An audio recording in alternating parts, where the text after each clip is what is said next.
If you go by your standards, 98% of the people are bad, so you will be repulsed by them.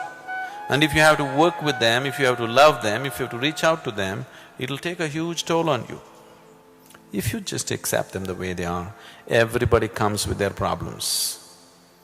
You see I'm responsible for them or you accept them the way they are, then we will see what to do with them. Maybe we can rub them and make them little more sensitive.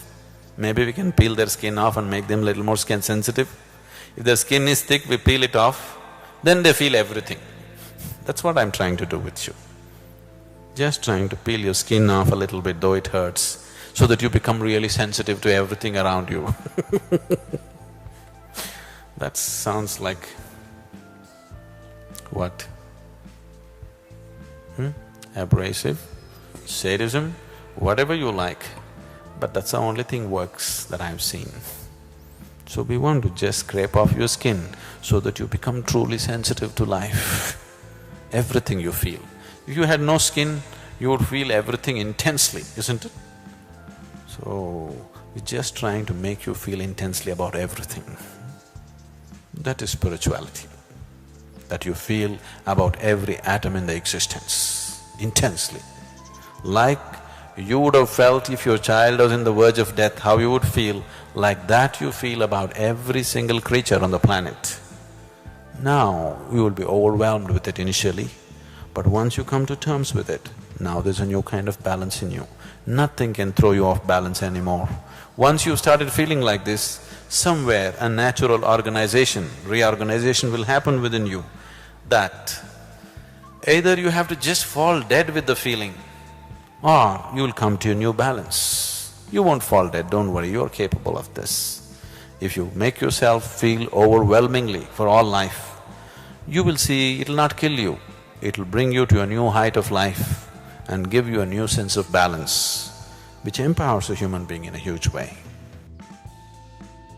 What is enlightenment and what is the path to enlightenment? For people like us who have social and family situations, is there something like a path that we follow and then we become enlightened? That's… you learned the art of asking question, 3-in-1 questions. What is enlightenment? What can I say? I wish I could find words for that. So to put it technically, what is enlightenment means, your experience of life has crossed the limitations of the physical. Dimensions beyond physical have come into your living experience, moment to moment. So though you live in the body, you are not it.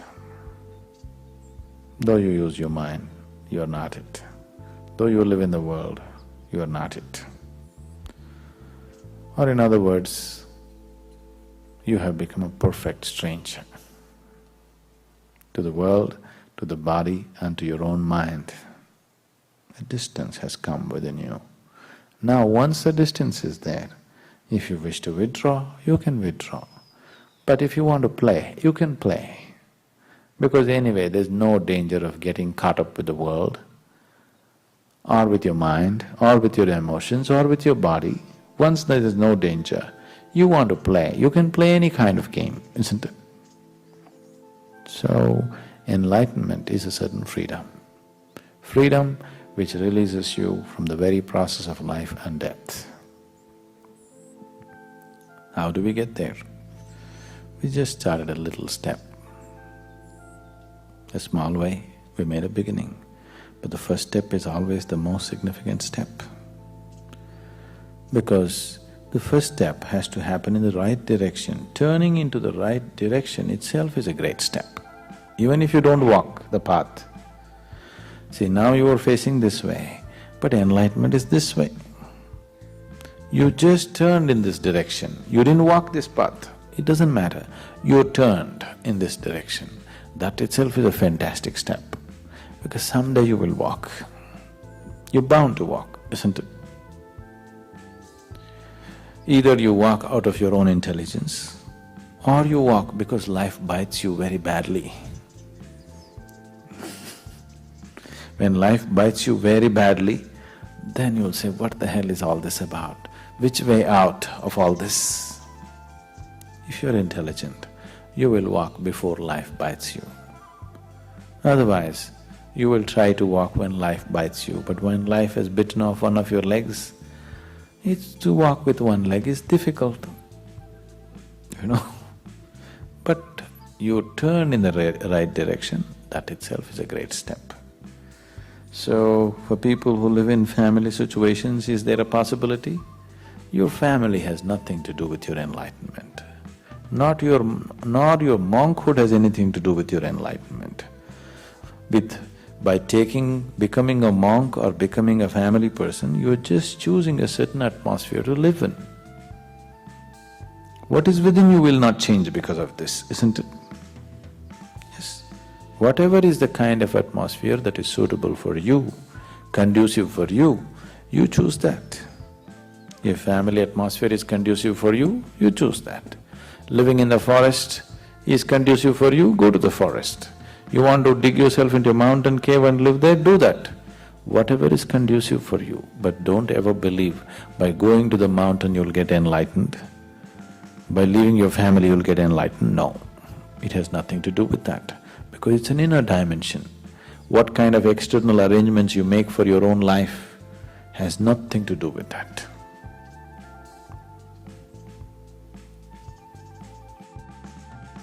I wanted to know basically how to control excitement.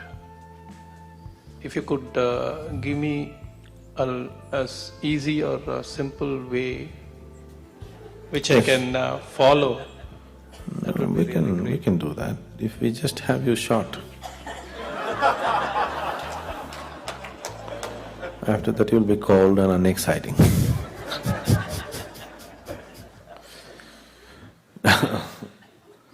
Why do you want to control excitement? I want you to be in a state of excitement all the time. Your problem is, because see, people have been telling you this, if you're too happy, sadness will follow. Do you understand? They've been saying this traditionally. So you're laughing too much, so tomorrow you will cry. This observation has come because you are not functioning from your awareness. You are cyclical in your nature. If you become too much laughing today, tomorrow you will cry, because it keeps happening for people. For many people it's true, for a lot of people it is true. It is from that context you are saying, don't want excitement because excitement leads to trouble, isn't it? If you can be blissful and always in a state of excitement, is it not nice? I am always excited about everything. There's nothing that doesn't excite me.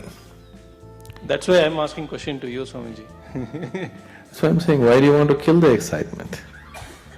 Now, you must bring the necessary balance that excitement doesn't lead to disaster, isn't it? Excitement means life is happening more intensely, isn't it? Always it must be happening at maximum intensity. But now you should create the necessary balance so that your excitement doesn't lead to disastrous situations within you. So, ask for the right thing. You need the necessary balance. Not to kill life. Because if you live life, something may happen. If you live life, something may happen. So the best thing is to fall dead. That's the logic you're going right now. Is that the answer? No. If you live life, injury may happen, tragedy may happen, so best thing is fall dead right now so that nothing happens to you. That's definitely 100% insurance. But that's not the way, isn't it? You want to be alive, exuberantly alive, and still maintain the balance. You're half alive and you're peaceful, it doesn't mean anything. You're exuberantly alive and still you're peaceful. This is beautiful, this is fantastic. Or you're exuberant and once in a way you lose your balance, that's still okay with me. But you're dead and peaceful, it doesn't mean anything to me. nor does it mean anything to life, isn't it? The idea of coming here is to live, isn't it? Is that so? The idea that we are existing here is to experience life as intensely and as deeply as it's possible.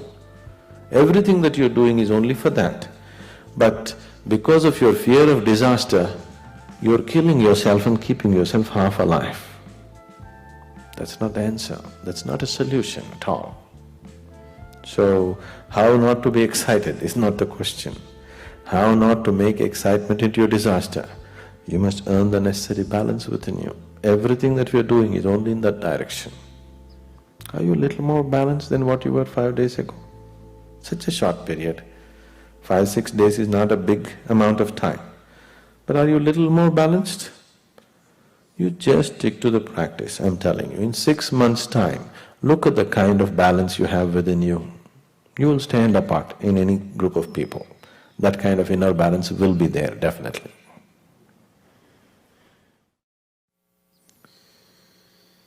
So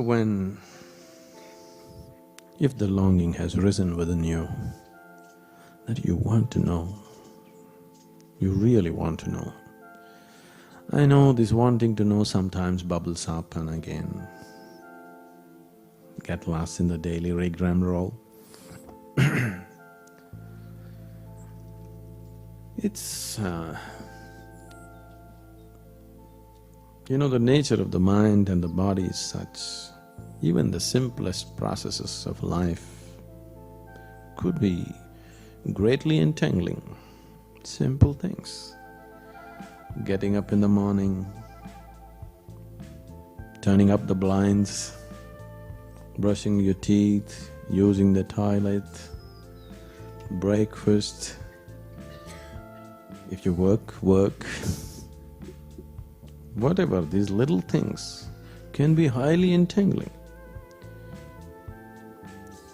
From the moment they wake up to the time they are finishing their breakfast, which is usually just a question of an hour or two, many people are at the peak of agitation.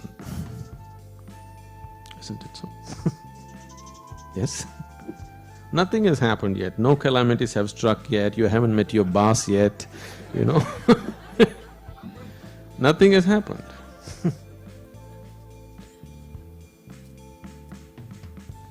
You just saw your wife and your husband or maybe your children, you know all their tricks, isn't it? You've been with them for a few years, you know all their tricks, nothing to surprise you. Isn't it so? Within a few months or in a year's time, you should know all their tricks that they can play. So, but before reaching the breakfast table or before you get up from the table, people are in a peak of agitation. This is not because there is something wrong with your life, because nothing has gone wrong yet in the day. It is simply because that's the nature of the mind. If you allow it to rule you, that's how you go, there is no other way. It doesn't matter whether the life situations are going well or not going well.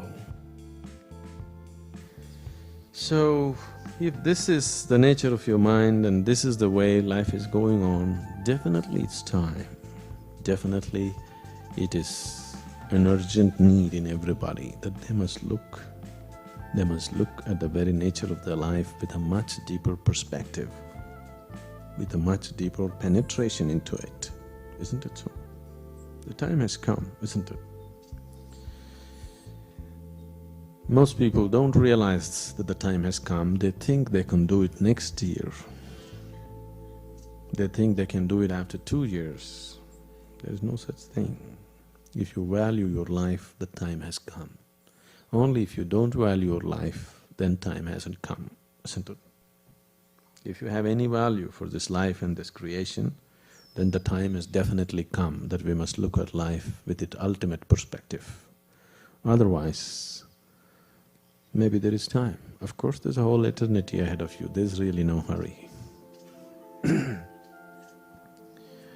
If the longing arises, the longing genuinely arises in you, really, when your heart cries, wanting to know, when you know the pain of ignorance,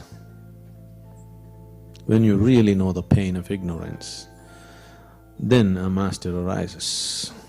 You don't have to look for him, because if your longing to know has really picked up a certain intensity within you, if the pain of ignorance has really, really gone deep into you, then he will anyway happen.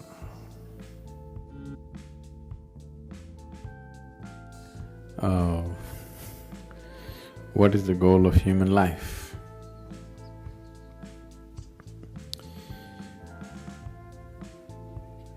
What is the purpose of human life?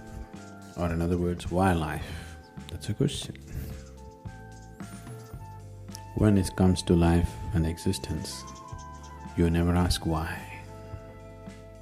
When it comes to fundamental existence, you never ask why. Because if you ask why, then I have to tell you a story.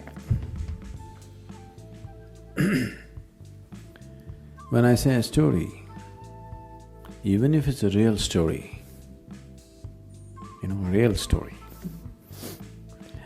whatever I speak, if it is not in your experience, it is just a story.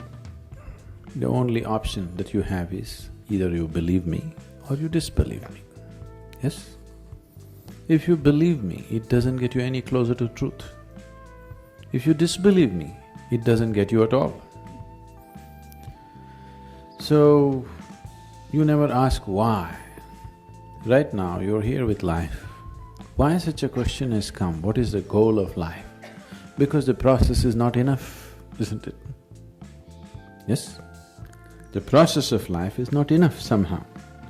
Suppose you were bursting with ecstasy every moment of your life, such a question would never come. What is the goal of life? Because to live is the goal of life. To live and to live totally. To live totally does not mean party every night. To live totally means, when you are here, you must experience all aspects of life and go. Whatever this is, every aspect of what this is must come into your experience before you fall dead, isn't it so? Yes? This must happen, isn't it so, for every human being? Or do you want to just experience 10% of you and go away? You must experience what this life is totally, isn't it? Before you go, you must experience this. If you do experience that, then such questions will never arise in your mind, because that's not the way existence is. Logically, your question is very correct. Okay, I'm living here, what is the goal of my life? If I tell you the goal of your life is you must attain to God, so we are making lots of assumptions, isn't it?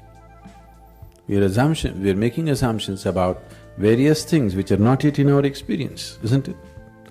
The moment you make assumptions about things which are not in your experience, you will become hallucinatory. 99% of the world's religion is hallucinatory, please see. Because you're assuming things that are not in your experience and working with that which you have assumed. The moment you give power to things that you have assumed, your mind will just fly off into all types of imagination, and it'll be more real than real. So your imagination can be more real than real, isn't it so? You go and sit in a cinema, it is just two-dimensional, just play of light and sound. But its impact is much more than the life itself, isn't it so? Yes? You went and sat in IMAX theater? Its impact is bigger than life, isn't it? But is it bigger than life? Do you think so? Is it really bigger than life? Not at all. It is just that imagination has such power. Imagination, thought, emotion, all these things are a way to pave the way. Now I have a thought, I want to go to New York. This paves the way. Once I say, I want to go to New York, now, okay, how to go? Shall I buy the ticket? Shall I walk it? What shall I do? Shall I drive? It's paving the way. But if I sit here and go on thinking New York, I'll never make it. Thought is not a reality that takes you there. It only paves the way, it makes you willing, that's all. Yes? Thought and emotion only makes you willing, it's never the real thing. But once you start giving too much significance to your thought and emotion, it starts seeming like as if it's the real thing. More real than the real. What you're thinking in your head is more real than what's around you, isn't it so? Yes? That's the whole problem with life right now. That your thought and emotion has become a bigger reality than reality itself. Now, this is like, if you go probably in the countryside, there'll be… what do you call them? We call them handpost. What do you call them here? A handpost? What do you call it? Something… a marker? A signpost, okay? So, these are called handposts usually because they used to be made like hands at one time, like this it used to be. Have you seen them? Like this, it says, this way to New York. So, you go and sit on this and you think you're in New York. That's not New York, isn't it? So, thought is only a signpost. It points you in the direction you want to go, but it never takes you there, it cannot take you there. But people who think it is taking them there have become hallucinatory in such a way that even reality cannot get them out. Even if you poke them with a knife, they will not know, they're somewhere else. Their thought and emotion is far more important than that. This is a scourge which has taken humanity such a big way, such a big way. And of all the type of thoughts and emotions that we generate, the religious thought and religious emotion or spiritual thought and spiritual emotion are most dangerous because they're powerful, empowered by the otherworldly. Because of that kind of power, it just rules people. It just rules people so deeply. And we can always see that some other religion that you don't belong to, what stupidity, what nonsense they're doing, but what you're doing is just never visible, isn't it? Yes? Isn't it so? Isn't it happening every day? Because once the thought and emotion becomes powerful, you start believing it. Once you start believing something which is not yet in your experience, you are a dangerous human being. Because all the conflict on the planet, even today, what's happening, though people try to project it as it is good versus evil, though people are trying to project it as good versus evil, it is not about good and evil. It is always about one man's belief versus another man's belief, isn't it so? Always between one man's belief and another man's belief. Why can't we be sincere enough to simply see whatever we do not know as we do not know? What is the problem? This is the biggest human problem. They can't see that they don't know. They have to bullshit themselves all the time. And this is not a joke. This is a terrible tragedy on the planet, isn't it? This is not a joke, this is not a simple thing. It has cost phenomenally for human life on this planet, phenomenally, and still continuing to cost. But what we think and feel is so important, isn't it? So, what is the goal? What if there is no goal? What will you do? Will you die tomorrow? Suppose there is no goal. What to do? You want to die? Isn't it wonderful? There's nowhere to go. Yes? Isn't it really great? There's nowhere to go, you don't have to work your way to heaven, you can just live here happily. No, we are going to heaven. If you're so sure you're going to heaven, what are you waiting for? If you're so dead sure you're anyway going to heaven, what are you waiting for? I can't understand the logic. Huh? Waiting for the ticket. All you have to do is go and cut your throat in front of the temple. You understand? Whichever is your favorite temple, it'll happen. People 100% believe after I die, I will go to the lap of God. If you're going to the lap of God, you should not delay it. Really. Isn't it so? Such a sacred duty, can you delay it? You must go today, not even tomorrow. No, you want to live long. So why are you postponing such a wonderful opportunity? That's because you're full of bull. You tell yourself things which are not yet a reality for you. I'm not questioning whether these things exist, not exist, but it's not yet a reality for you. If you talk about things which are not yet a reality for you, to put it very bluntly, it just amounts to lying.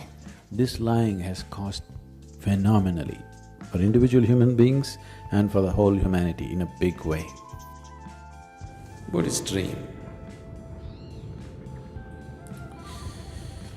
Most of the dream, over 90% of the dream is just unfulfilled desire. Because you have no control over this. You are not playing the desires are playing you. Anything that you see, you desire, isn't it? You may not pursue it really, but at that moment, oh, I wish I had it, I wish I had that.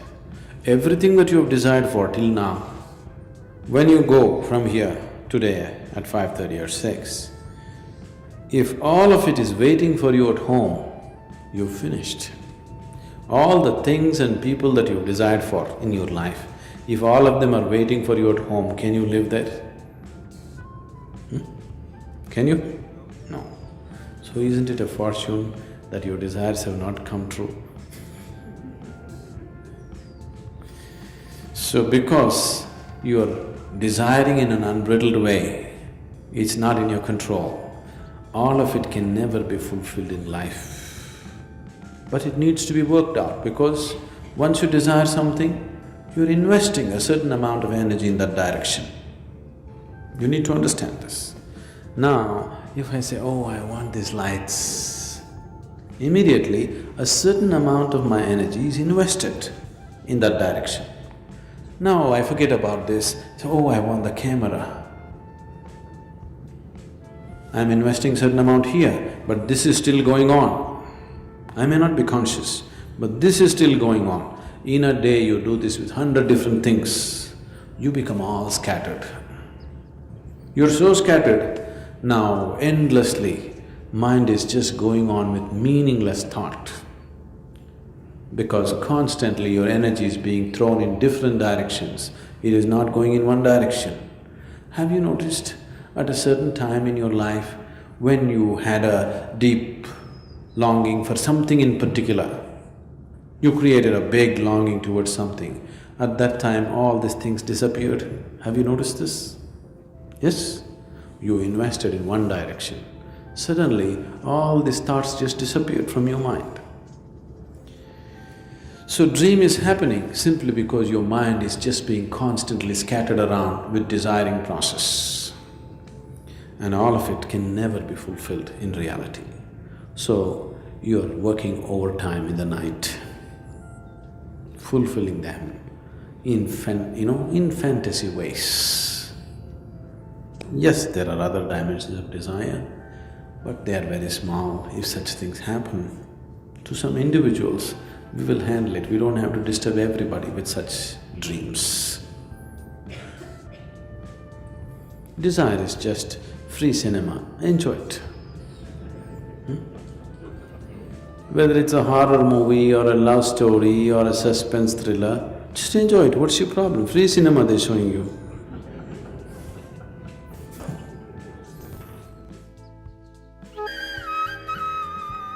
society, we live in organized groups, there will continue to exist belief systems. Is that so? That means that will continue to exist conflicts. You're saying they will continue to believe? Is that what you're saying? Yeah, belief system will continue to exist. Are you making a prediction for the future? Not necessarily a prediction. I think if your intelligence functions, if you allow it to function, your intelligence is incapable of believing anything, isn't it so? Yes or no? Yes? Your intelligence wants to know.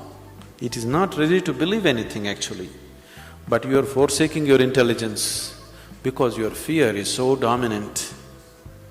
You feel comfortable in believing. But if you allow your intelligence to take you ahead, your intelligence doesn't believe anything. It wants to know everything, isn't it? Yes, is that the nature of your intelligence? So, if you allow your intelligence to function, then you will see all your beliefs will just fall apart because you know you don't know, isn't it? But it takes a lot of pressure to make you admit it but actually you know that you don't know, isn't it? Do you know? Yes, then what's the problem? You don't have to admit it to anybody, at least to yourself. Can't you admit, okay, I don't know? If you don't know, do you see you have to use your intelligence? Do you see this? See, suppose, let's say it's pitch dark, you don't know how the ground is, do you see how alert you'll become? Every step that you take? That's how it is. When you do not know, everything becomes bright. It is just looking. Your intelligence is all hyped up and looking. When you assume, I know, everything settles down and you go on with your stupid life, isn't it? Is it all right if you use your intelligence? Do I have your permission? Is it okay for you to use your intelligence? Or is it against God? It's all right. I'm asking you, is it against God if you employ your intelligence and live your life? If God was against intelligence, He wouldn't have created it, isn't it? If the Creator was against you functioning intelligently, it wouldn't have been given to you, isn't it? So, if you employ your intelligence, you will see your intelligence is not willing to believe anything. It is only the fear in you. Don't you ever believe that it is bhakti. No bhakti, just fear which is making you believe things, isn't it? That's why you made it Bhaya Bhakti. There's no Bhaya and Bhakti together. If Bhakti comes, I'm sorry, you know what's Bhaya Bhakti? Yourself? No? Bhaya means fear, Bhakti means devotion. See, if devotion comes, fear will not exist in you. If fear exists, that means devotion has not come. But you made a hybrid. You want to have both Bhaya Bhakti. There's no Bhaya Bhakti, just Bhaya, only fear. No fear and devotion cannot exist together. Please see this. As you mentioned, the children should not be taught yoga or the inner science when they are kids. So when do we actually start the process of thinking pure and not letting the impure thoughts into you? Where did you get this pure thought and impure thought business? Not me.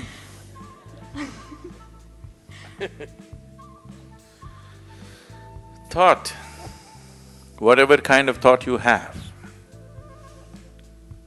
whatever thought you generate on your mind is only coming from the data that has already been fed into you, isn't it so? You can use it, permutations and combinations of it and produce million varieties, but essentially thought is coming from the data that has already been fed into you. If you go about sifting in the mind, what is pure thought, what is impure thought, oh, you will go.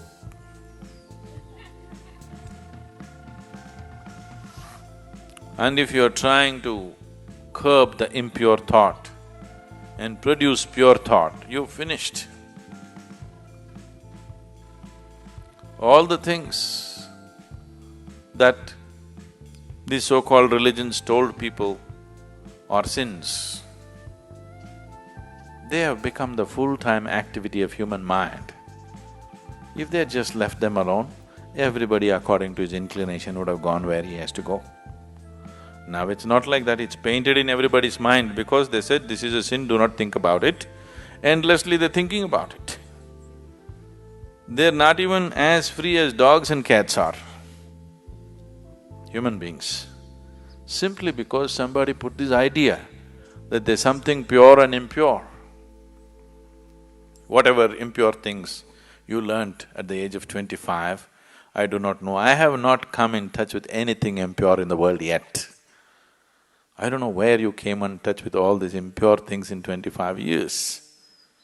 I have not seen anything impure in this world, have you? Have you seen something impure? I have not seen anything impure in this world. There are different kinds of people with different kinds of problems and limitations and nonsense. I don't think it's impure. Process of purification. In different stages of purity, I see people. And first of all, this idea of pure and impure is a very sick idea. There's just life around you. There's only life around you. If you're labeling certain aspects of life as pure and certain aspects of life as impure, there is a serious problem. I want you to understand this problem is far more serious than most people really look at.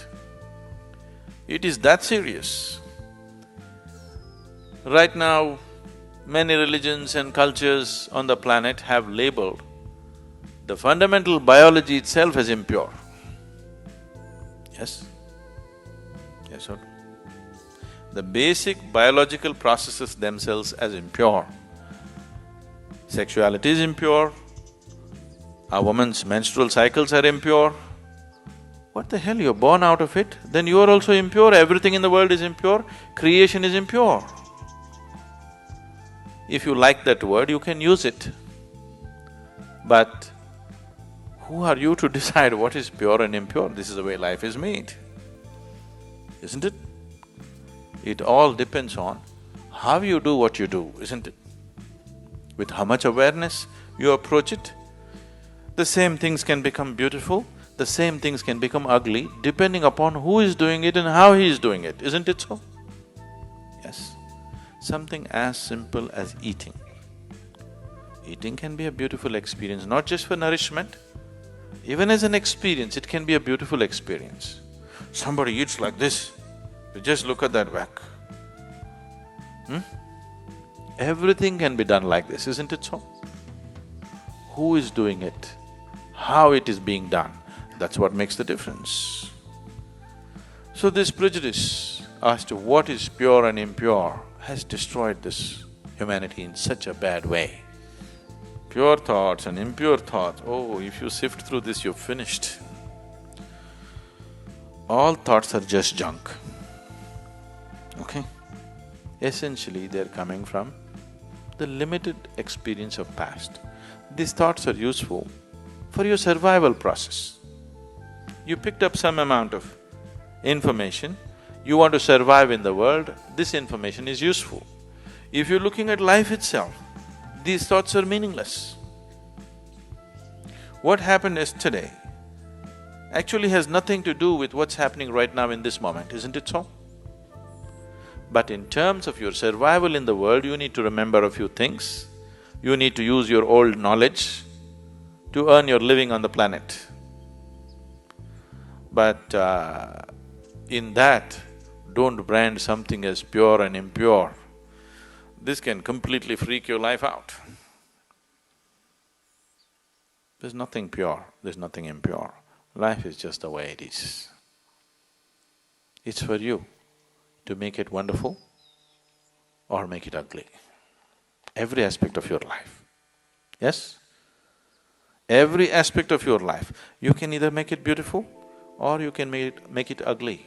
If you're aware, you will make it beautiful. If you're doing things compulsively, you will make it ugly. Anything in your life, if you do it compulsively, it becomes ugly, isn't it so? If you do it consciously, it can be made beautiful, everything. From the smallest thing to the biggest thing, everything can be made beautiful if you do it consciously. And everything can be turned to an ugly mess if you do it compulsively. One thing you need to understand is, the technology is subjective because it's about you. You have known objective technologies, how to fix the car, how to fix the airplane, how to fix the aircraft, all these things. You can stay away from those things, look at them and fix them, they are different. But this is subjective technology, it's about you. So if you have to look at this, in some way you have to open up. So if we have to open you up, see today, there was a time they were doing surgeries on the street side, you know that? Yes? And if too much blood comes, they would just pick up mud and throw it and stop bleeding in the village. Yes, do you know? Yes or no? If there is a cut or a wound and there's too much bleeding, they would simply take mud and put it somehow to stop the bleeding. But today we have understood, even if we have to open a small opening in the body, we need a certain sterile condition to do it. We have understood that much, isn't it? So, whether it's the physical body, means we need a certain kind of condition. Similarly, if we have to open up you as a person, we need a different kind of atmosphere. We need a committed atmosphere. In a casual atmosphere, you never do it. Why today any thinking person, little people who consider themselves intelligent in the world have an allergy to anything spiritual is simply because of this, because spirituality has presented itself in such ridiculous ways. They're so pathetic. Isn't it so? There are all kinds of idiots on the planet. But the so-called religious and spiritual idiots take the cake anywhere in the world, isn't it so? Yes, this is simply because people started handling spirituality in an uncommitted manner. Anywhere, everywhere, talking about it. On the street side, they're talking about Krishna and how he did this and Bhagavad Gita. It's just become ridiculous because you're not demanding a certain involvement and commitment from people. Just anywhere you're going on like a film song or a commercial thing. Now, slowly it has become so ridiculous, people have just dismissed the value of it, absolutely. Now it is only the ignorant and the uneducated who listen to Mahabharata and this one and that one. They're educated because they've already dismissed it as nonsense. Because it's happening in such ridiculous ways. It is not being presented properly, not creating the right kind of situation for it to grow, simply doing it anywhere. So subjective technology is never attempted in uncommitted atmospheres. It has to be done in a committed atmosphere. We want to just align these four wheels on which you carry your life. See, you may think and imagine many things about you. In your experience, the only four realities of your life is physical body, mind, emotion and energy that supports all this, isn't it so? Other things you imagine and you believe from your traditions and cultures, these are the only things which are in your living experience. If you want to go somewhere, if you want to make any kind of journey, you can only start your journey from where you are right now. Wherever you want to go. You want to go to Mumbai or to the moon, you can only start your journey from the seat in which you're sitting right now, isn't it so? If you try to start your journey somewhere else, you will become hallucinatory. Most of the religion in the world, over 90% of the religion in the world has become hallucinatory because they're all trying to start from the third step to heaven, not from where they are. You must first realize what is the experiential reality of who you are. What is the next step and the next step and the next step. This is the only way you're genuinely going to go somewhere. Otherwise, you will become hallucinatory. This hallucinatory religion has brought some solace to you, but not found any liberation or freedom within you. Now you just believe everything is being taken care of for you by God, everything. But tomorrow morning, if something happens in your life that you do not like, suddenly you crack up, isn't it? Because it is so surface what you believe in. Life can crack you. It doesn't matter what kind of hallucinations you have. Life situations are capable of breaking you if they don't go right, isn't it? Now if you're a believer, if life is not happening your way, it must be definitely happening His way, isn't it? You must be even more happy. But that's not the reality of your life.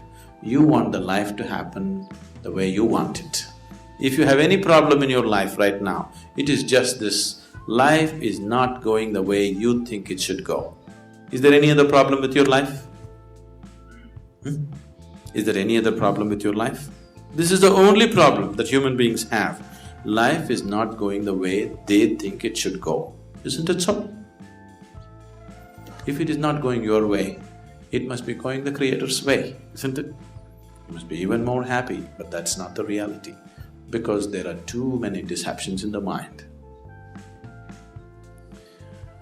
When we talk about truth and untruth, generally we are thinking of truth as a verbal truth that we speak. Oh, I spoke the truth, or I spoke a lie. These verbal truths or verbal untruth is a more moral and ethical issue, not an existential issue, a social thing. And many times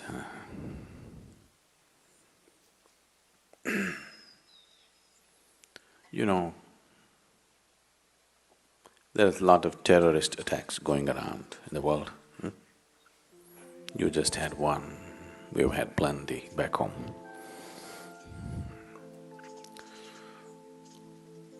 A hall like this is a terrorist paradise. People packed up like this in one place, you know, they can have maximum impact. It's a good place, no? So,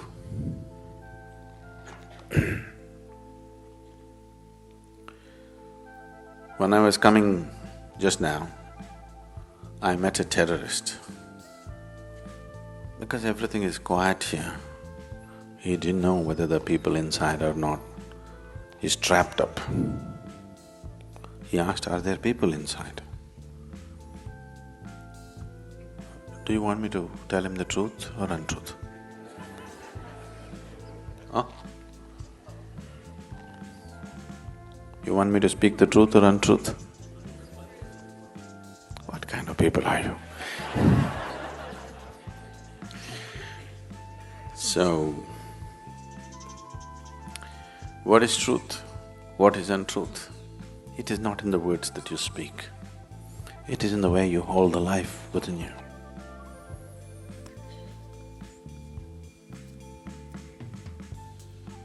The nature of existence is such that it's all inclusive, you know. You know the 10 horrible people in this class who don't believe in God.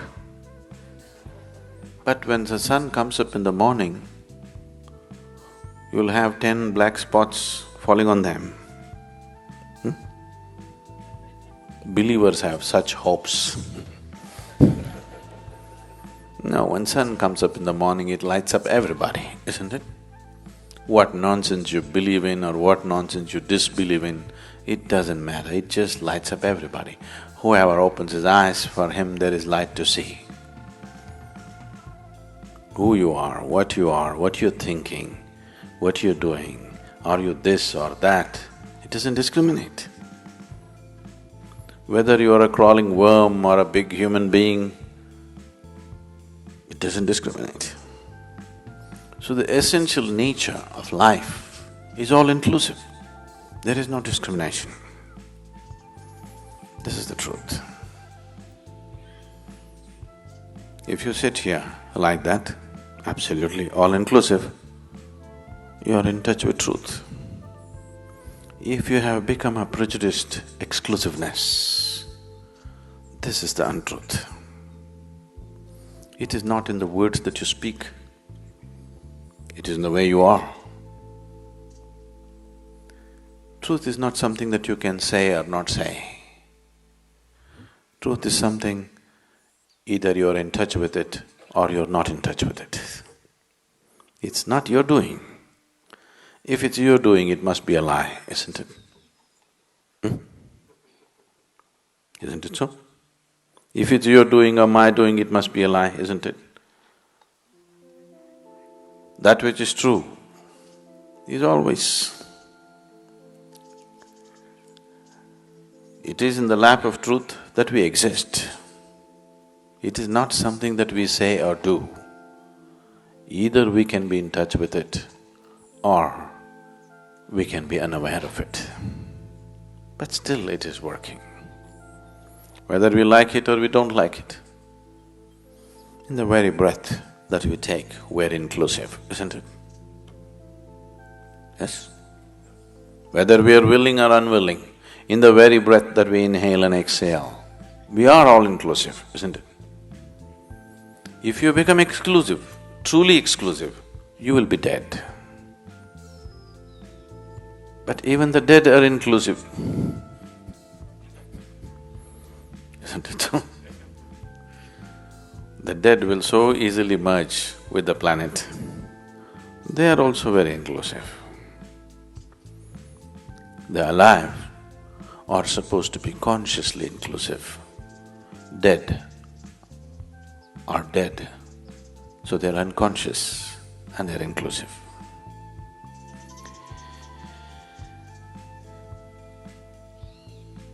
The litmus test for you, whether you're in touch with truth or not, is just this. If there is any kind of suffering in you right now, you're not in touch with truth. If you're in touch with truth, there can be no suffering in you. It's as simple as that. How deep your suffering is shows how far away from truth you are right now. There are many ways to approach this. We have been trying to open up doors in the last few days. Whatever we have been doing here, I've been repeatedly saying this is not a teaching, this is just a method. Now seeing that my responsibility is limitless is not a teaching, it's just a method. If you see that, if you become aware of that, slowly you become all-inclusive, just the way life is. Like every aspect of life is inclusive, you also become inclusive. If you're accepting what is there right now, absolutely, once again you're inclusive. They're not two different things, just different types of vocabulary, that's all. Essentially, you want to move from exclusiveness to inclusiveness. A great dear friend of mine is completely consumed with cancer, and she is very, very, very ill. Is there anything that I can do or she can do to come through this? Come through means get cured? Yes. Or die peacefully? Get better, get better. Get better, get well. No, I am not talking with any disregard to your friend. But I want you to understand, people need to die. When and how is the only question, isn't it? So if death comes to us, yes, we will do everything possible to save ourselves. But if it goes beyond that, let us learn to die gracefully. Let's not fight with it and fight with it like endlessly, It's a horrible way to die. The way people are dying in Western countries is really a horrible way to die. Even though they're 85, 90, staying in a hospital with full of pipes and needles all over them, this is not. It's okay if you die 2 years early, what's the problem? You die peacefully and gracefully, that's more important, isn't it? See, death is the last thing that you do in your life, shouldn't you do it gracefully? We must learn to accept death as a part of our life. We are not wishing death, but when it comes, let us learn to go through it gracefully, If there is a possibility of saving ourselves, living beyond that, that is fine. But what I see in all the geriatrics homes in United States, many people are living beyond their death just because of medical support. And it's such a torture to themselves and to everybody. You should see the way in some of the homes they're being treated. Not because of anything, the people who work there after some time they get irritated because these dead bodies walking around. They don't understand anything, they've forgotten everything, they're like lost all their senses because they've lived beyond their time. If there was no too much medical input, they would have gracefully died at a certain point, isn't it? There is no sense in stretching it one more month, one more month, one more month, it doesn't make any sense. But life is not understood that way, we are thinking of always stretching it. So if somebody's body is broken beyond redemption, let's learn to die gracefully.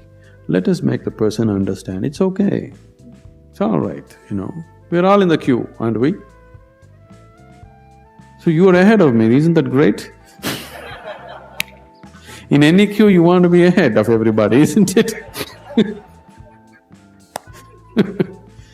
So I'm not trying to make fun of somebody's illness, but we should understand where one thing stops and the other thing begins, isn't it? Religion is supposed to be the means of peace, attaining peace. But in practicality, in reality today, every religion has got a base of fundamentalism and involved in terrorism. Can he not make an attempt to create a new world order where there is no religion at all?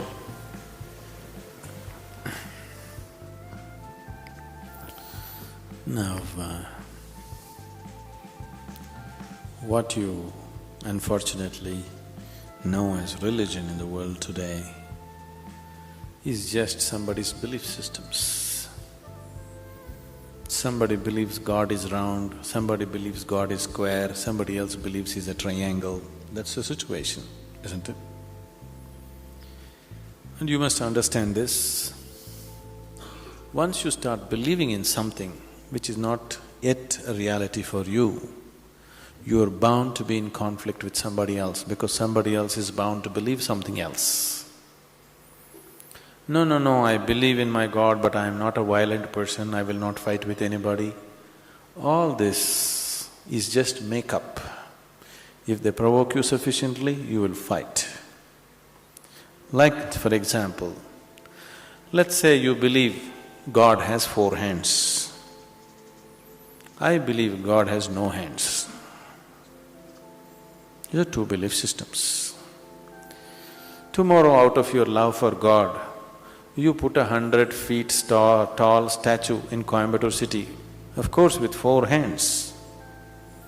But suddenly I feel so hurt. These 4 hands look so ugly because God actually has no hands, because that's my belief. So tonight I will go to that statue, I don't intend to cause any damage to your God, just to make him the way he really is, without hands. So I just cut off the 4 hands. Tomorrow what will happen to you? You want to cut off my hands, isn't it? Simply because you believe one thing, I believe something else. As long as people believe in something, conflict is inevitable. Because you may say, no, we are all brothers, we are all one, everything is okay with us. All this bye-bye stuff, when we really have to come to a point, when I believe what I believe is right, I will try to manifest it. I will try to make it a common thing everywhere, isn't it? Yes? Once I believe what I believe is the truth, naturally I will try to impose it on other people. I don't call it imposition, I call it saving you from ignorance. Yes or no? Once I firmly believe that this is the way God is, I will try to put it on to you, just to save you, not to hurt you. But you will get hurt, because any imposition hurts. When you resist, I will use other methods to put it into you, whatever those methods are. Sword has been used, money has been used, every kind of inducement has been used, isn't it? Simply because I believe one thing, you believe another. Religion is not about belief system. All religions started as a method to turn inward. But it's an inward step. An inward step can be taken only by an individual, isn't it so? It's a very intimate thing, something very, very concerned with only with you, nothing else to do with anybody else. But when people try to organize this inward step, naturally it gets distorted. Now we want to do our religion on the street. Religion cannot be done on the street, it can only be done within you. If you become truly religious, you must be beyond any kind of conflict, isn't it? Both within and outside. That is the whole crux of the religion, isn't it? But today religion means conflict. If you utter the word religion, you're talking generally in terms of conflict that is happening in the world, isn't it? This is because you have reduced an inward step into a set of beliefs. Because if you have to take an inward step, you have to transform yourself. If you have to believe something, you don't have to transform yourself. You can do whatever nonsense you want and still believe God is up in the heaven, isn't it? Yes? The crudest people, the cruelest people on the planet have always been talking about God, isn't it so? Yes or no? All the warmongers in the world have been talking about God, isn't it so? And God has been helping them. See, the moment you believe something, you have a new kind of confidence. That's the biggest problem. When idiots become very confident, the world is in danger. An intelligent person is constantly hesitating with life. With every step he wonders whether what he is doing is okay or not. But a fool has absolute confidence. And when his stupidity gets stamped by God, that's it. No looking back. Just can go on doing the most idiotic things without any problem about it. The very nature of your intelligence is such that if you do something stupid today, tonight your intelligence will bother you, why did I do this? Isn't it so? But if you get God's stamp on your stupidity, you don't have to turn back and see. You can do grossest things on the planet and not bother about it, feel very proud that you're anyway going to go to heaven because you did all this nonsense. There is no experiential dimension, you're just believing something. Once you believe something, your belief and somebody else's belief are bound to clash somewhere. The conflict in the world is not between good and evil, please see this. Though people always claim it is so, it is not true. It is always one man's belief versus another man's belief. So religion has become a problem because we have reduced it into just a set of beliefs. If it was experientially true that you really felt God, then could there be conflict? There is no such possibility, isn't it? But because you're growing from a belief system, you're not willing to make the effort of going beyond what you have gathered from others and looking at life by yourself. That is why there is conflict. If you do not know, there will be no conflict. If you know, there will be no conflict at all. But when you pretend to know, there is bound to be conflict. Somebody who has so many questions should never talk about bhakti. Because bhaktas have no questions. That's why I'm telling you, for you people, I'm keeping the bhakti out because you are incapable of devotion. If we talk devotion, you will end up deception. So better just slice everything and look what is inside. Because your mind is made like this. If I give you this and say, you should never open this. You should never open this, just keep this with you, this will take you to heaven.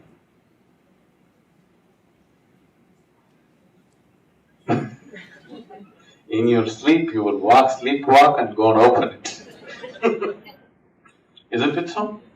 So that's the kind of mind you have. So don't talk bhakti now. We will see when those things change, we'll talk bhakti. Because I am not here to propound philosophies for you. I'm here just to give you a method that works for you, not for somebody else. There was some great bhakta somewhere where he was dripping with ecstasy. It doesn't matter. That's not for you. I'm not saying you'll never be capable of that.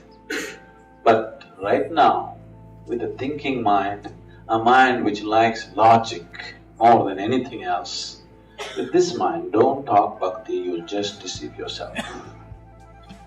When such a thing comes, that your mind and what your mind says is no more significant to you, then bhakti will naturally come, you don't have to do anything about it. But right now what your mind says is very important for you, isn't it? Yes or no? When what your mind says is important for you, do not talk bhakti. It will be a waste of time and life.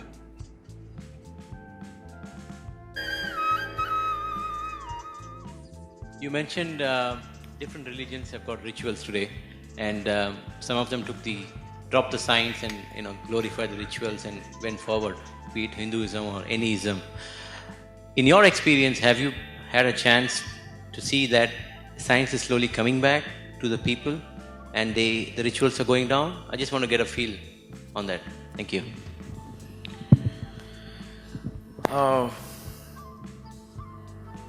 In general, sciences are understood only as physical sciences, which is a very gross way to live. See, the physical science has no answer for life. Physical science and technology can only bring comfort and convenience to your life, cannot solve your life situations. Western societies are enough proof of this, isn't it so? Yes? They do not solve any problem of humanity. They bring much more comfort and convenience to our life. Definitely, because of science and technology, we are the most comfortable generation ever on this planet, isn't it so? So when we say sciences, let's understand sciences are also of esoteric nature. Sciences are not just physical, but today, only physical sciences are being promoted as science. About or other dimensions of sciences, are they coming back? My whole work has been just to strive for this. We are bringing this inner science into people's lives. It's made sufficient impact, but not enough, because the problem that exists in the world is too big. It needs much more work to make it happen. It has definitely done something. The sciences have been brought back, at least in some minimal way, to common people as they understand it.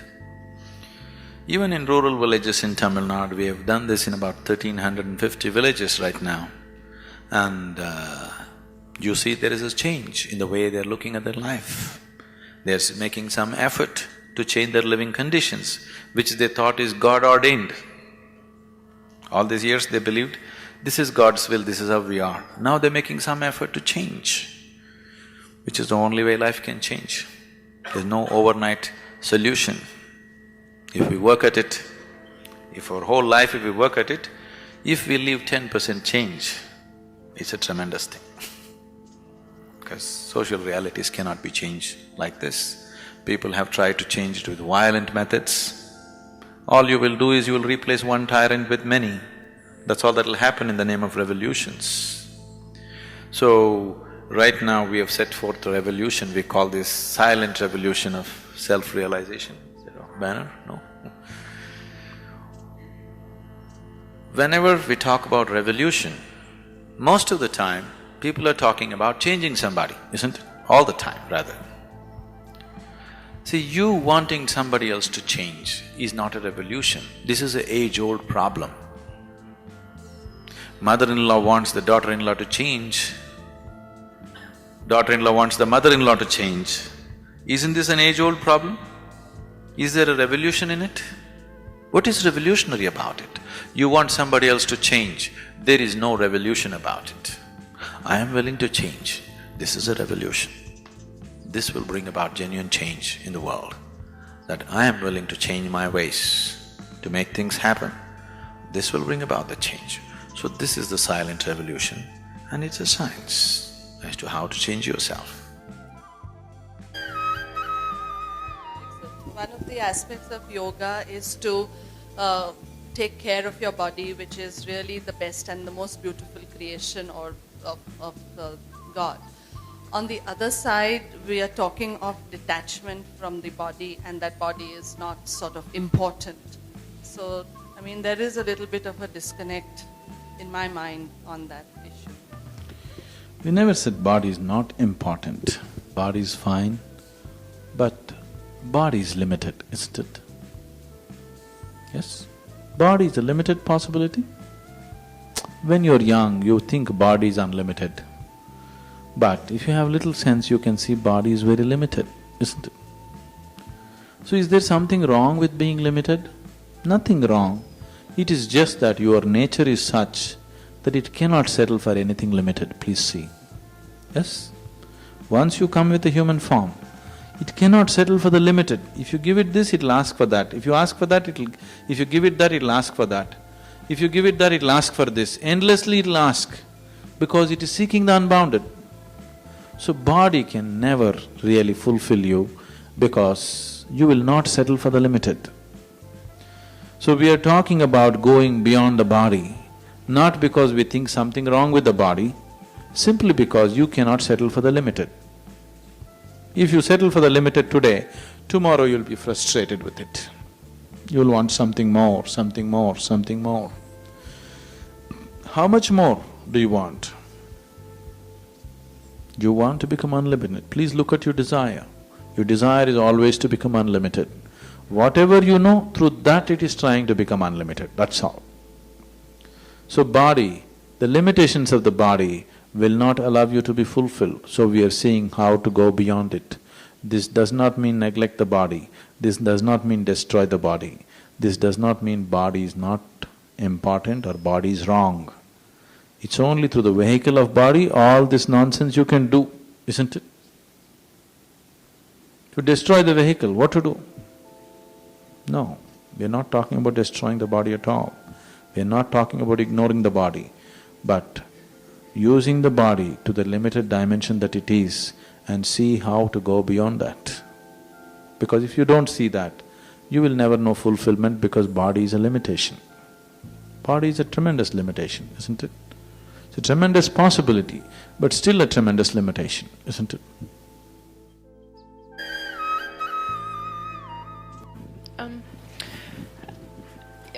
You were talking about how religions can give you inspiration but not deliberation. You gave examples of how it can be dangerous when people have a really strong religious belief that's not based on experience. You know, right, looking at the world? Yes. And my question is, do you feel like it can also, when you say religion can be inspirational, do you think that people can derive some limited but still valuable benefit from having religion? You look at that man's life. These men can be inspiration for any human being, isn't it? As an inspiration, yes. So when you say religion, every religion is somewhere around one human being, isn't it? Except the Hindu way of life, it's not around any human being. It is handled in a totally different way. But all other religions are around one human being, isn't it so? So that one human being People are using him as an inspiration. What we need is not Christians, what we need is not Hindus, what we need is not Muslims. If we can bring an element of Krishna or Jesus or Buddha into people's lives, that would be wonderful, isn't it? But the problem is we have too many quarreling Hindus, quarreling Muslims and quarreling Christians, that's the problem.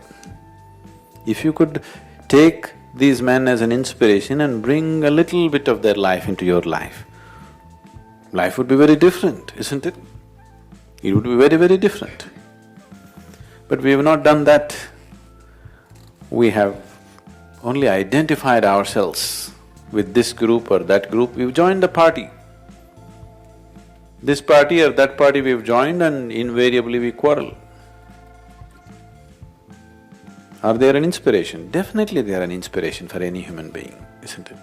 And it would be best that we align them from those religions. Really, you don't see Krishna as Hindu because he was not Hindu. You don't see Jesus as Christian because he knew nothing about Christianity. Yes? So, if you align them from that religion and just look at them as men, definitely they are fantastic men. They are an inspiration for any human being, isn't it?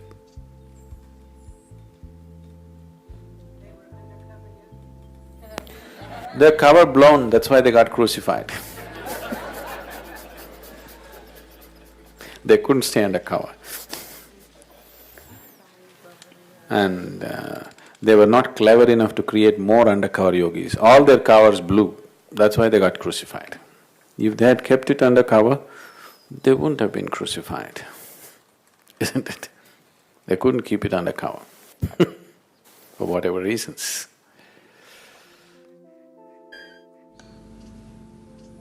See, when a child is handicapped, either physically or even mentally, a child is not suffering, parents are suffering, isn't it?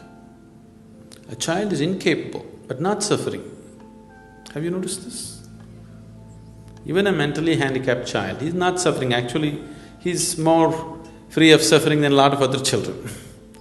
Parents are suffering because their child is not like somebody else's child. It's a parent who is suffering because the parent knows the consequence of this child living in the society. He doesn't have certain capabilities, what will happen to him tomorrow. With these concerns, the parent is suffering. Isn't it so? The child is not suffering. The child is incapable. Handicapped means just that. Handicapped, the word itself says that. So, a handicap has come, why? A certain manufacturing defect, that's what you're talking about, isn't it? All this may sound very brutal to you, the way I'm talking. It's very brutal. But I didn't create this brutality. Life is like this, isn't it? Yes? Your creator is brutal, I'm only explaining his brutality. I'm bringing clarity to his brutality. I did not create this brutality, isn't it? Yes or no? Somebody is born with half a brain, I didn't create it. But if you are saying this is the work of the creator, this is creator's brutality.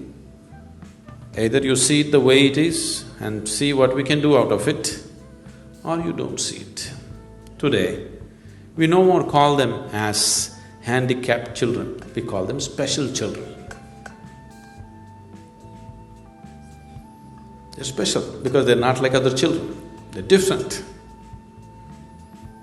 That's a good way to look at it. They're special children. It is just that because you're comparing the child to some other child, you are thinking it is handicapped. Otherwise, it is a special child. Suppose, do you know, you're printing currency notes. All 100 rupee notes are supposed to be one way except the number. But 100 rupee note went crazy like this. Do you know a collector would pay a million rupees to buy that 100 rupee note? It's a special currency note, a freaky one. You can't buy anything out of it. But still it is a special currency note. This is just like this. A child, something has gone Not the way it should go normally, it's gone some other way. You don't have to make everything into suffering, that's what I'm saying. People who have normal children, who have all their limbs and everything in place, are they not suffering? Because the child is not listening to what you think they should do, you'll suffer, isn't it? So your suffering has nothing to do with the handicap, nothing to do with well-being. Your suffering is just that if anything happens that you think should not happen, you will suffer. Or in other words, you want the whole existence to happen the way you think it should be. It'll never be so. In what form it comes to you, it doesn't matter. It comes to you in the form of a handicapped child, it comes to you in the form of a ruined business, it comes to you in the form of death, sickness. Which way it comes, it doesn't matter. But your demand is just this: existence should happen according to your will. It will not happen that way. And what do you do if it doesn't happen? How do you deal with it if it doesn't go according to your will? If the whole existence goes according to your will… It doesn't. No, suppose it goes according to your will. Your own existence. Yes. The whole existence goes according to your will, Seema. Where should I go? It should happen according to my will also, isn't it? So some things happen your way, something happen my way. Does the future seem very hopeful to you? Well, you have seen how it is in various places. So, human nature may be same, but still, how it is going to be in the future? Is there any… Prediction. What's going to happen in the future? Say,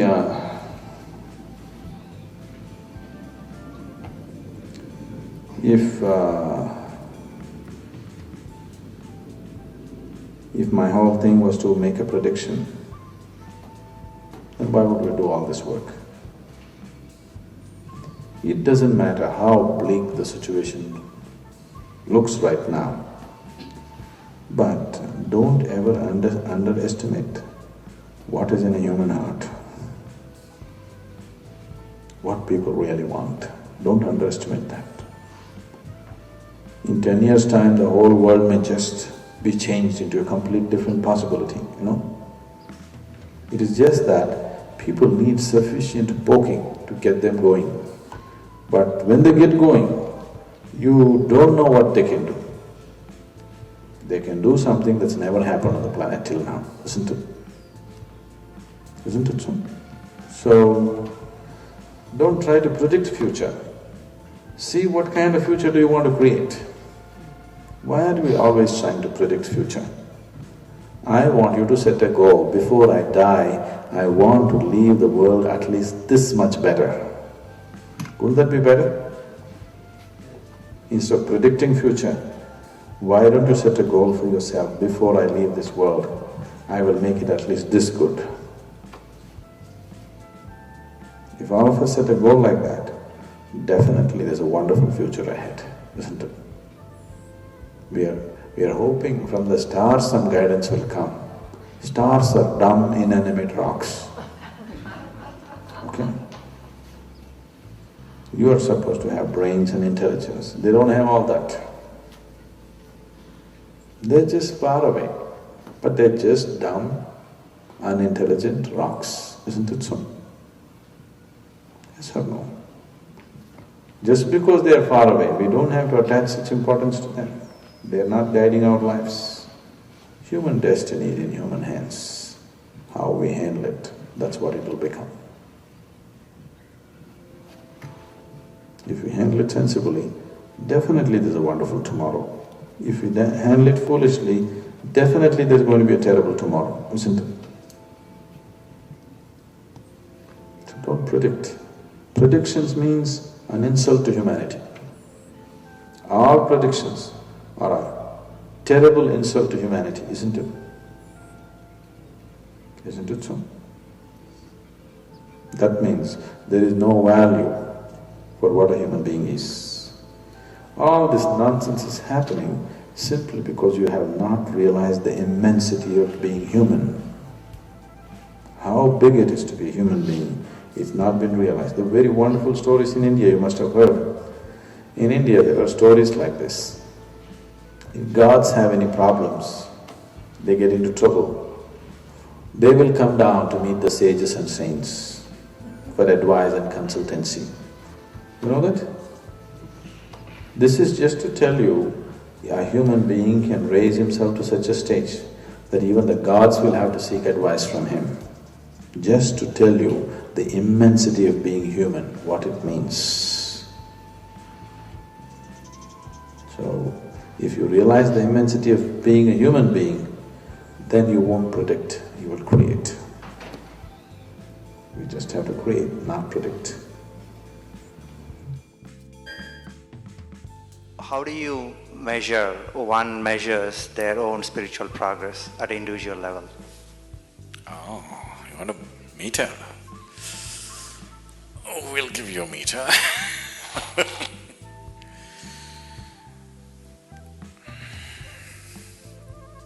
Don't worry about your spiritual progress. There's no such thing as spiritual progress. Are you becoming more available to it? That's all the question is. Let's not talk about something which is not in your experience, because if I talk about something which is not yet in your experience, there are only two options, either to believe me or disbelieve me, isn't it? Believing doesn't get you any closer, disbelieving doesn't get you any closer. So let's talk about something that is in our experience. What condition, what state of mind, emotion, body, and let's leave the energy because that's not in your experience. What condition of your body, mind and emotion makes you more available to life than the way you are right now? You tell me. If you are sad, do you become more available? If you're tense, do you become more available? If you're peaceful, do you become more available? If you're blissful, do you become more available? In which condition would you become more available to the life process? If you're in utmost pleasantness, you become more and more available to everything around you, isn't it so? Right now you're feeling very happy. This one comes and asks some stupid question, you're okay with her. That one comes and asks something else, you're okay with her also. This one comes and asks something, you're okay with that also.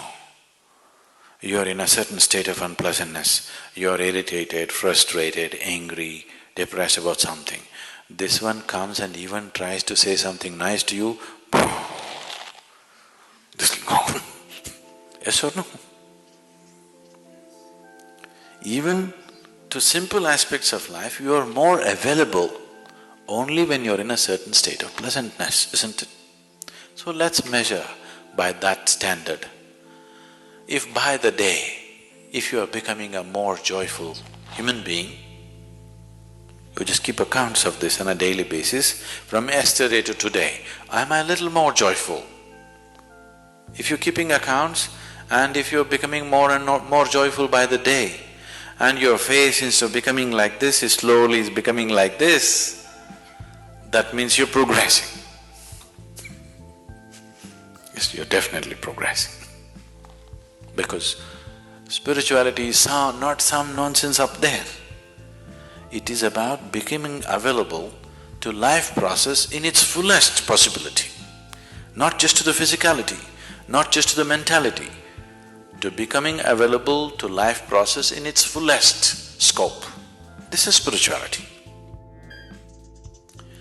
See, probably in this part of the world, if I utter the word prayer, immediately people will think sitting down and saying something to somebody up there. Some of you may know simple English prayers, some of you may know complicated Latin, Arabic, Sanskrit, whatever kind of prayers.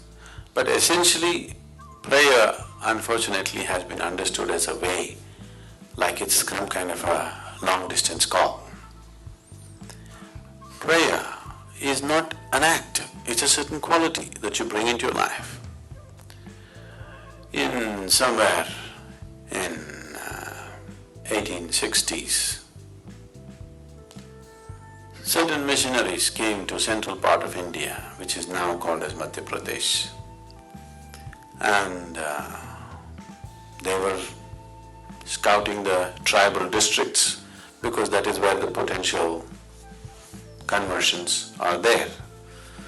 Then they heard there is a particular yogi around whom thousands of people are gathering. So they thought he's built some kind of a church and people are gathering, let's go and see. Competition,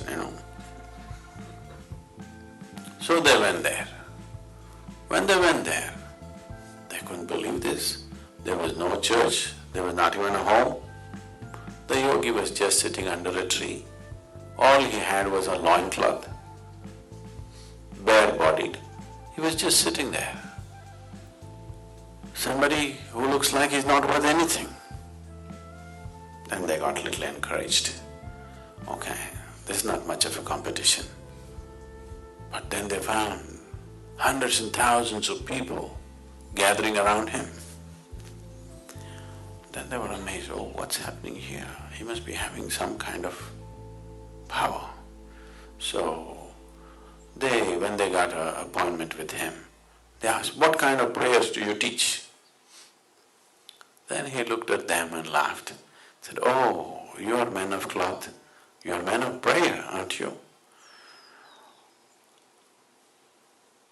You have done much prayer obviously in your life. Today, you just see some prayer. Don't do it, just see it. I said, how can we see prayer? He said, just watch me now. And he took some vegetables and started cutting. He said, this is my prayer, just watch it, quite carefully watch it. This is the prayer. So prayer is not just vocal. Prayer is a way of involving your whole body and getting it into a certain attitude of receptivity, of seeing. Prayer is essentially seeing that your presence here is so minuscule actually. You are just a speck of dust in this existence. Tomorrow morning, woof, if you disappear, nobody's going to miss you. A few people around you will cry for 3 days and then they'll forget about you. Rest of the existence will just go on fine without you, isn't it? All of us disappear. Still this world will go on wonderfully well, maybe better. Yes or no? This self-assumed importance that man has created within himself, when you keep it aside, you're in prayer. If you manage to keep aside the assumed importance that you have for yourself, then you're in prayer, you don't have to say anything. A certain scientist in United States was working on the impact of cannabis on human consciousness. For almost 18 years, the United States government gave him 30 kgs of marijuana per year to experiment. 18 years of experimentation, he produced nothing. So during the late 80s, when the drug situation was getting bad and they cut this quota, 30 kgs of marijuana that they were giving him, there's nothing doing. We don't know where it's going with 30 kgs because you have done nothing. He tried to explain that he has done so many things but still it's not come to conclusion, but they said nothing doing and cut the marijuana quota. So he moved to Israel. The Israeli government looked at his work and they decided to give him. So they gave him the same 30 kgs of kilos of marijuana for another 6 to 8 years. Then he came up with this. He actually produced proof that within the human brain, every human brain, there are millions of cannabis receptors. So this information, what to do with this, they do not know, they threw it across. They gave it to the anthropologists, they gave it to the physiologists, they gave it to the neurologists, they gave it to all kinds of people.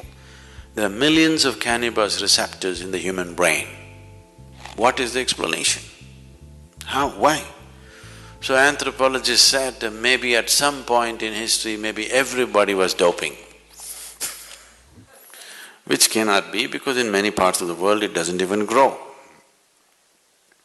So various kinds of explanations came, nothing sensible came out of it.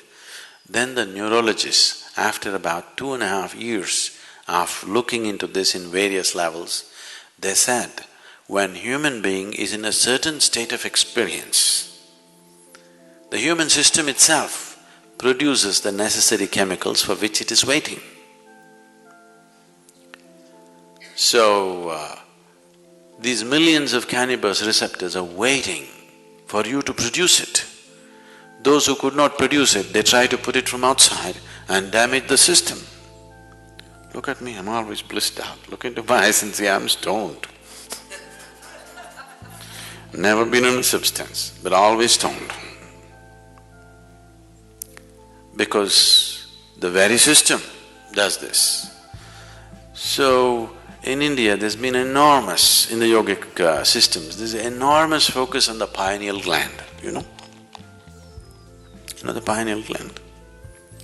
For a long time, the modern medicine almost ignored it.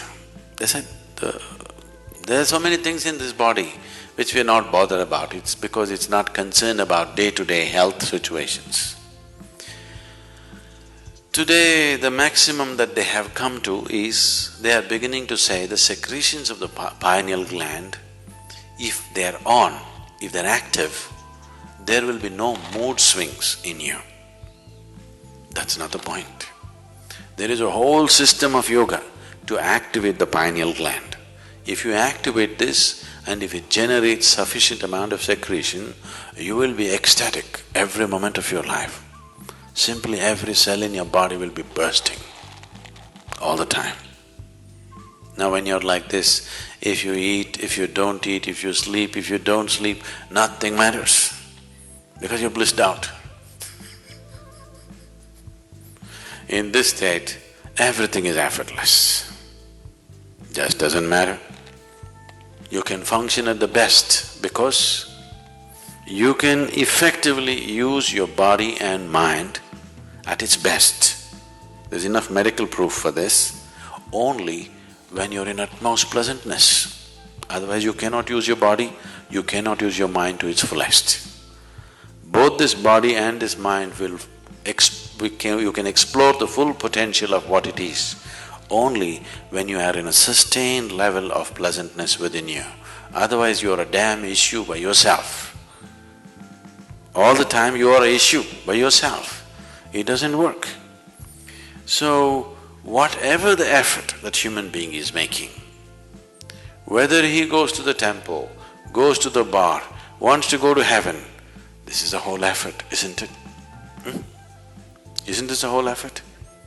He wants something larger than what is happening now to happen to him. Isn't it so? Isn't that the reason why he is drinking, why he is praying, why he is drugging and why he thinks he wants to go to heaven? He wants something more to happen, isn't it? Look at this simply. Something more will happen only if your perception is enhanced, not otherwise. Is that so? So the whole system of yoga is only focused towards enhancing your perception.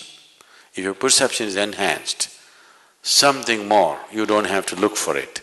It is happening in such proportions, you have to learn to handle it. Big things will happen. A person is miserable because of some disability from his birth itself, or he is miserable due to some disease which has happened not because of his doings. According to you, such miserable people should leave the society for others live in happy. How it is possible? How to deal with such miserable people by the society? Now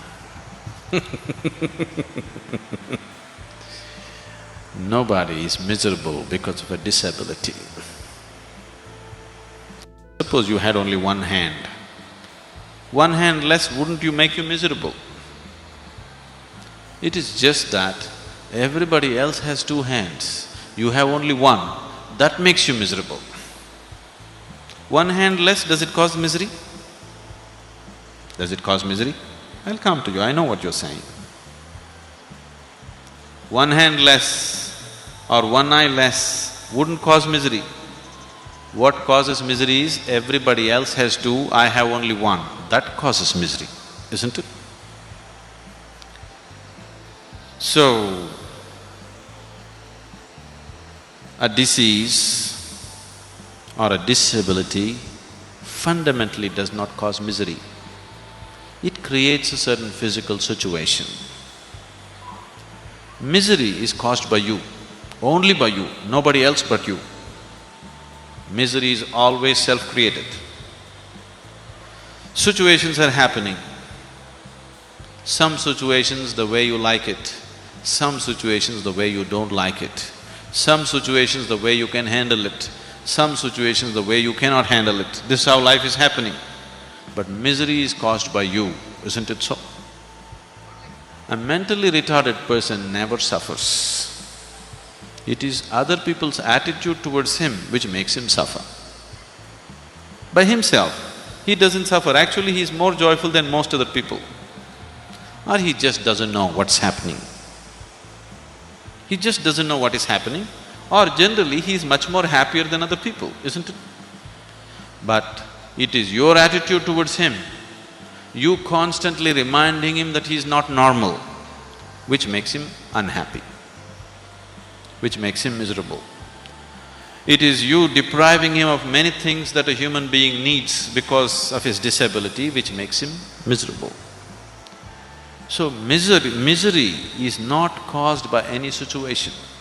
Situations are there. Some situations we can handle, some situations we cannot handle, that's how life is. So every situation that you cannot handle, if you want to make yourself miserable, you have lot of opportunity every day. And you're making use of it, obviously. That's why you're making a case out of it. Why should miserable people go to caves? It will be good. Now, disabled people need not go to caves because they are not miserable by themselves. Because they have no idea of what is what, all of you are creating an opinion that you are not okay, you are not okay, you are not okay, that may make him miserable. If you just see, some people come with two hands, some people come with one hand, some people will come with this bigger brain, some people come with this bigger brain, it is all a part of nature and it is there, what best we can do with them, we do. There would be no misery in disability, isn't it? Isn't it so? If you allowed your humanity to function rather than your prejudice to function, then there would be no misery in disability. So, misery is not because of disability. Misery is caused by you because you're unconscious of what you're doing. Because the basic faculties in you, your mind and body is not in your control, that's why you're causing misery. Please look at your life and see. 4 limbs are intact for you, everything is right for you, but still, how many moments in 24 hours are you truly joyful? Very few, isn't it? If at all, if you are. That's an unfortunate way to live, that's all I'm telling you. Sadhguru, if the creation is perfect, and the Creator has done such a good job on us, as you say, why is there so much suffering in the world?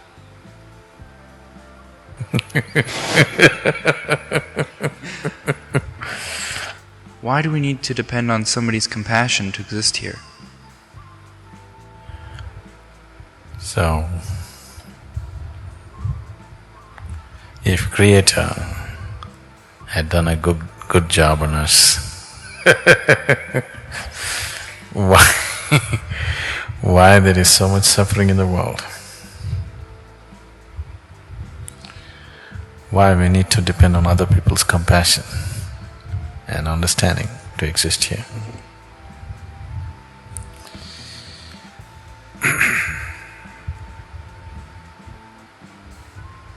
This is like… It happened once. A little boy came home with a $10 bill. What, Luke? In Ohio. A little boy came home with a $10 bill. His mother asked, he said, "I found it." His mother asked, "Luke, did you really find it? Are you sure?" He said, "Sure, ma'am, I even saw the man looking for it."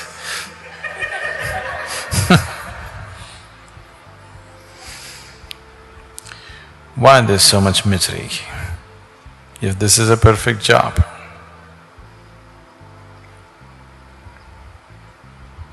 It's such a perfect job that it gives you the opportunity to be whichever way you wish to be. If creation had not given you the necessary opportunity to be what you wish to be, then there would be no possibilities, isn't it? Then there would be no such thing as liberation.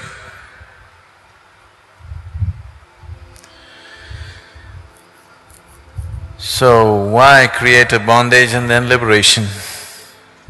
Why couldn't you be liberated? Then there would be no creation. Only because there is creation, now the possibility of going beyond that. Now, in animal nature and in other forms of life that you see around you, every kind, there is not much possibility. The possibility is just to survive, procreate, carry on with life and die one day. Because there is not much possibility, there is not much misery either. You don't see other creatures of the planet suffering like human beings. Their suffering is purely physical. If they are physically harmed, they are in pain. Even in pain, they do not know the kind of suffering that a human being knows. Human being knows this suffering not because creation gave this suffering to you. Creation just gave you the freedom to make whatever you wish to out of yourself. You're making suffering out of yourself, or a large population of the world has decided to make suffering out of themselves. That is their choice.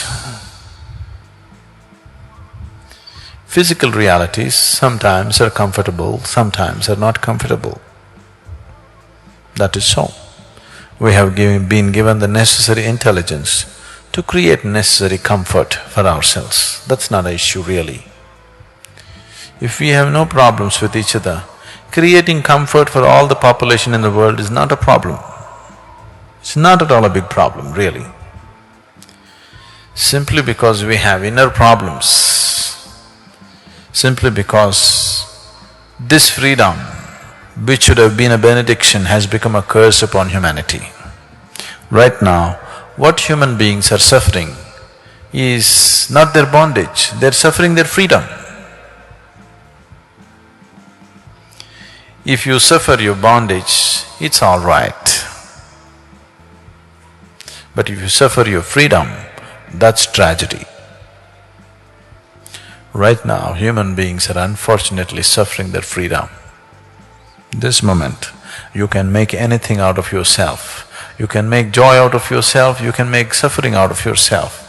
What to do if 50% of the people or 90% of the people are choosing to make misery out of themselves? That's not creation's fault. Just gave you the freedom so that you could go beyond. Once you have come as human, you are not trapped anymore.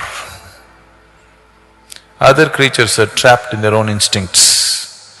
Beyond that, they cannot think. You have instincts for survival, but still you have the possibility of going beyond these instincts. If you don't choose to go beyond, that means still enough suffering has not touched you because it's unfortunate in the world that very few people transcend out of their intelligence. Most people have to be thrashed by life, only then they will transcend. Only then they will think of going beyond, otherwise, no. I don't know if you're aware of this, Luke, you came early, but in India, if you if you tell somebody that I'm living in an ashram, they will ask you, why, what went wrong, what happened to your life? So they believe only after something really goes wrong, you'll go to the ashram, okay? Because most people's intelligence is such, because they kept their brains in cold storage, they think they're going to use it in future So, they can only seek anything beyond when something really goes wrong with their life. Till then, even if something really goes wrong, they will only pray for a better life next time.